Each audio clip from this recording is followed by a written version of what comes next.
Mojang just released the Bundles of Bravery update for Minecraft Bedrock and Java, introducing hardcore mode to Minecraft Bedrock Edition and bundles to Bedrock and Java. We also have a bunch of other bug fixes, gameplay tweaks, and even some sneaky exclusive features. So make sure you're subscribed and let's hop into all the features of this new update. So first of all, this is just the Bundles of Bravery game drop, basically just a small update. The main two features are hardcore and bundles. The winter drop will be the next update for Bedrock and Java, and that is going to contain the creeking, the pale gardens, and all of those features. They are two separate updates. So first things first, we have a hardcore mode for Bedrock Edition now. If you don't know what hardcore mode is, basically you get one life and you cannot respawn. So if you die, that is it. You go into spectator mode, you cannot respawn. Other people can play in this world and do stuff, but you are donezo unless you use a cheat to respawn somehow. Notably, your world is also locked into hard difficulty as well. And of course, you can't use any cheats while in hardcore mode without kind of, voiding the world. But of course, you have access to all the standard gameplay and game rule options. Notably, you cannot make an old world or a pre-existing world into hardcore. So if we try to edit this one right here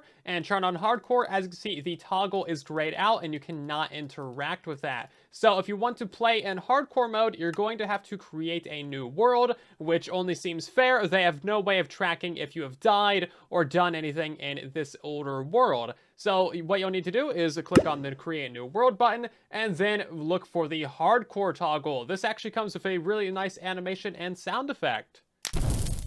As you can see, it has a nice little flame there, and it gives you this nice outline around your world with a hardcore heart. And you can even spam it,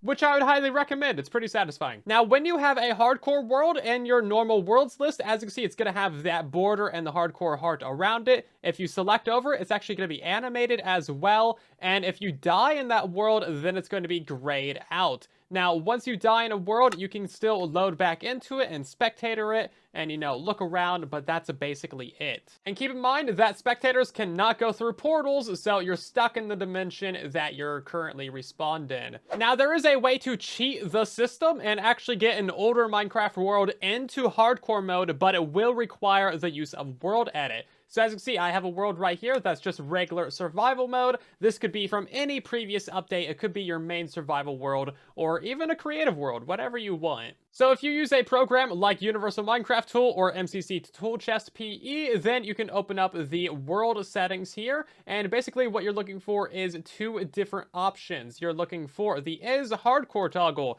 You want to set that to 1, which will equal true. Now you will need to restart Minecraft for the game to realize that it has taken effect.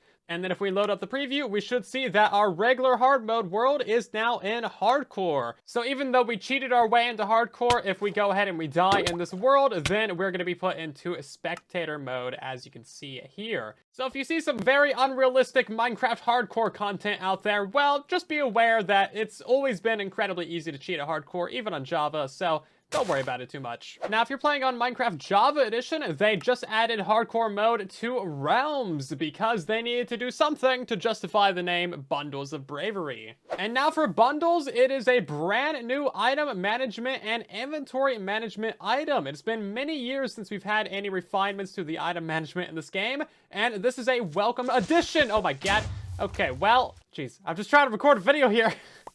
Gotta set this whole thing up again. This is why you get the extended wall insurance. So first of all, the bundle is incredibly easy to acquire. It is literally just 1 leather and 1 piece of string in the inventory. So as you can see there, just 1 leather, 1 string, bam, you get a bundle. You don't even need a crafting table. You can do it right inside of the inventory there. It used to be that this recipe required rabbit hide 4 years ago when they originally announced the bundles, but that's no longer the case, which is great because this is so annoying to get. But if you still want to use rabbit hide, or if you're someone who stockpiled for the last 4 years, you can actually just turn that into leather and use it that way. So once you have a bundle, you can dye up to 16 different colors, as you can see here, all the standard colors of Minecraft. It's basically identical to the shulker dyeing. So you just take yourself a bundle and a piece of dye, put it into the little crafting grid, and bam, you can dye yourself the bundle. So that's what the bundle is and how to acquire, but why does it exist and why is it useful and how does it revolutionize the inventory? Well, Well, basically, this thing can hold up to 64 unique items, but they can be a bunch of different items. So as you can see, we have a ton of different stuff in here, and then if we hover over it, we can actually take out individual stacks of items, and as you can see, that is pretty cool. So instead of having all this random junk laying around in our inventory, we can simply pick up the bundle and click on all those items to put them into the bundle, or we can pick up the item and put it into the bundle that way. Now, you can also put bundles inside of other bundles, so you can have one bundle with like 16 others inside of it. That way you can carry around a bunch of these things without them also cluttering up your inventory. So as you can see, that is going to help really clean up things, but how do you get items out of them? Well, of course, you can simply hover over them, and then if you're on a computer, you can use the scroll wheel to, scroll across these things. You have to right click to take that stack of items out of there. And then as you can see, there's also a nice little animation as you're scrolling over these items inside of the inventory there. So that's pretty cool. So of course you can do things that way, or you can simply exit the inventory and then right click again, and that will throw a stack of items out of it one at a time until it is completely empty. Now, there's no quick way of filling these things up, like you can't right-click on an item on the ground. The quickest way is probably just going around your inventory like that. And of course, you can also put these inside of a shulker box or an ender chest or whatever else you want to do. So it is fully compatible with all other forms of storage tech and storage systems, etc. And of course, if you put them into an anvil, you can also rename these things, and they will keep their name even if you empty out their inventory or do whatever you want to them. Now, you can also pick this up inside of the inventory and just right click, and that will also take a stack of items out of it as well, which is pretty useful. So the bundle does have some limitations. It can only hold one stack of items, and sometimes that means it's 64, like if that stack stacks to 64, like we put 64 diamonds in there, but it only holds 16 items if they stack to 16. So like it only holds 16 snowballs before it's completely full, and this also means that it only holds one non-stackable item before it's completely full, which honestly I think is kind of a major shortcoming of the bundle. If this could hold multiple non-stackable items like potions, that would be incredible. Another limitation of the bundle is it can show you a maximum of 12 items. So even though you can pick up an absolute ton of stuff in here, up to 64 unique items. So as you can see, we have a bunch of these things in here, but then it just says a plus of 30. So we have to take something out, and then it shows something new down below. So that is the general rundown of the bundle. Do you plan on using these things? Because I do. I think it's going to save so much inventory space, especially if you combine these with shulker boxes inside of the ender chest. You can store a ton more items and a ton more variety in a lot less space. Now, we have a lot of gameplay changes and bug fixes that I think you should know about, so let's hop into some of those. So now, anytime that you click on a bed, that is going to set your spawn. Even if there are monsters nearby, as you see, it's not going to let us sleep, but we will still respawn here. Now, if you go into your game settings and scroll down, you'll notice that there's a couple of new toggles down here. There's one for beds work, so if you turn that off, then like sleeping in a bed, straight up it cannot pass the night. And as you see, we have a new message here. No amount of rest can pass this night. It sounds just very ominous. I think sleeping in the bed does still reset your phantoms though. So then if you scroll down and turn off the bed's work, we now have a new slider down here for players that needed to skip the night. So this is essentially one player sleep. If you put this down to 1%, then anybody who sleeps in your world will skip the night, unless you happen to have more than 100 people, in which case, well, we've also had a nice cheat to the recipe messages. So, of course, whenever you break something and pick it up for the first time, that is going to give you the little toast in the upper right telling you that you've unlocked a new recipe. But now the game rule to turn those off is no longer considered a cheat. So you can just run this exact message right here in chat in survival mode, as long as you actually spell it correctly. And then those will turn off. So if I break something new, as you can see, we're not going to get a new kind of annoying toast. Previously, if you wanted to turn off those messages, it was considered a cheat, so it would actually disable achievements. This next change is really going to upset a lot of people, but you can no longer use beehives or bee nests as fuel in a furnace. Previously, you could go wild harvest one of these bee nests, get some bees in it, and then smelt some potatoes using that. And honestly, it just made so much sense. On a more serious note, the enchanted golden apple or the legendary notch apple no longer gives you regeneration 5 like it did on Bedrock Edition previously,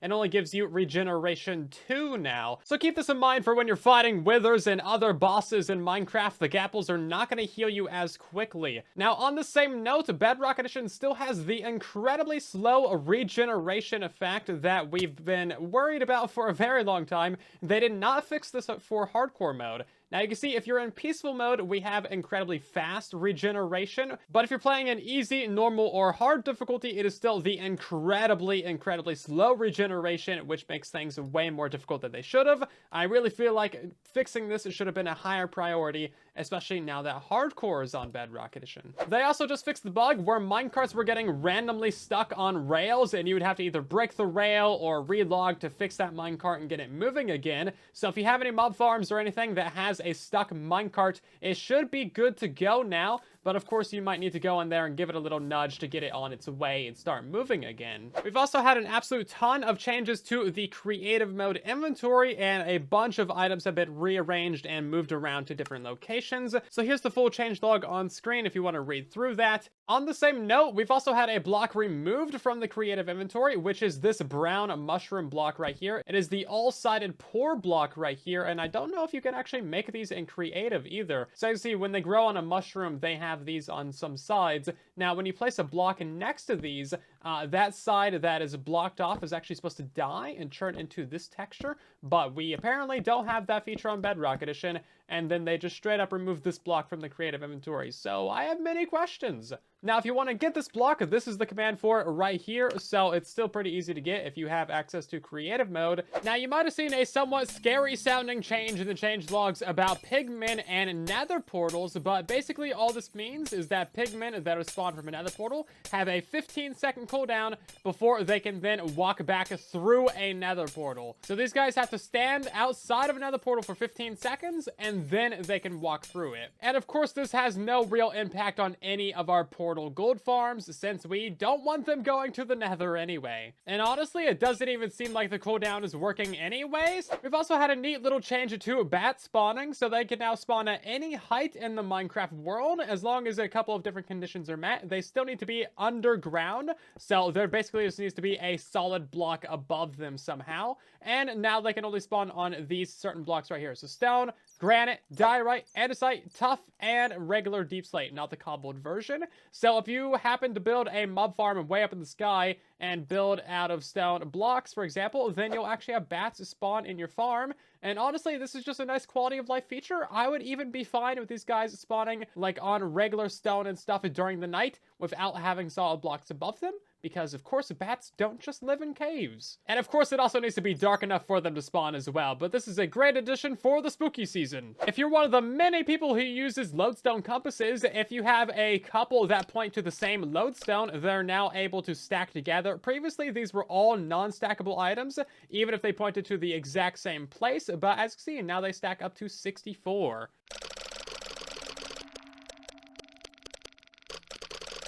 And we have two last gameplay updates that I think are very nice because I use these all the time. This also brings us more in parity with Java Edition. So if you run a effect command like this one right here, now you can set the duration as infinite. So now this effect is going to last forever. If we open up our little effects menu, as you can see, it says infinite right there, which is honestly pretty cool. We also have the ability to clear specific effects as well. So if you do effect name clear night vision, for example, that would get rid of my night vision. Now this next feature is only on Java Edition as of right now, but we need to petition Mojang to add it to Bedrock Edition. It's a really good feature, so bear with me while I explain it real quick, okay? Mojang just added super easy chunk loaders to Minecraft, and all it is literally an ender pearl and a little bit of bubble column. It is extremely easy to build, but super powerful. They made this change so that you can throw ender pearls through a nether portal, and it will actually teleport you to the nether, and it also works on end portals as well. This also means that you can throw an ender pearl into unloaded chunks, and the ender pearl will load its own chunks. That way it always teleports you. So this means if you build an ender pearl stasis chamber, which literally only requires 1 soul sand and then 5 layers of bubble column above that, you can simply throw yourself an ender pearl down into there. This ender pearl will be floating here forever, and as long as this ender pearl stays space here, this chunk will always be loaded. Basically, no matter what you do, that ender pearl is going to be loading that chunk, meaning that you can build farms there or contraptions or anything that you want. If you build this on a multiplayer world, the ender pearl will disappear when you log out and it will reappear when you log back in. When you die, the ender pearl disappears, so you will have to rethrow it if you want your chunk loader to work again. So ender pearls are actually insane right now. So check this out. I could throw this portal right here and then end up all the way over here. So this is actually insane. An ender pearl can go through multiple portals now before ever hitting the ground and actually teleporting you. And you can make this go through as many portals as you want. So I have a portal right here that takes us to the nether with another one set up back over there. That second portal is linked to that location right there. So if I throw a pearl through this at a high enough angle, it's going to go through that portal, through the nether, end up going through the portal in the nether, come out of this one, and then teleport me right here, which is just insane. And then, of course, these can go through end portals and end gateways and all kinds of things. How about something more extreme? So keep your eyes on the coordinates real quick. As you see, we're about -500 by about -150. And if we throw an ender pearl through this nether portal real quick, we're going to have to wait for that to travel about 100 blocks through the nether. And then, as you can see, we have gone massive distances in the overworld. We've traveled about 600 blocks in just a couple of seconds without having to step through any portals at all. That is honestly insane. And it's honestly a pretty simple setup as well. So this nether portal right here goes to the top of the nether roof. And then I have a really janky looking tunnel that goes all the way down to a nether portal at the very bottom of the world. So that is the arc of the ender pearl. And as you can see, it just goes straight down. This takes 0 technology to accomplish. So what happens if you have an end portal on the other side of your secondary overworld portal? Well, you end up throwing a pearl through an overworld portal that goes to the nether, goes through a secondary nether portal into the overworld, and into an end portal that takes you to the end platform. Oh, that was a lot. Yeah, there we go. You have no idea how many attempts that took. That was wild. Okay. So as you can see, if they added Ender Pearl chunk loading to Bedrock Edition, it would add so many fun opportunities. That was a complete fail of a throw, but they just need to add it to Bedrock Edition, okay? My point stands. In 8 years, when they finally add this to Bedrock Edition, you can come back to this video and say, I told you so. If you want to stay up to date on everything Minecraft news, then make sure you're subscribed, and thank you for watching.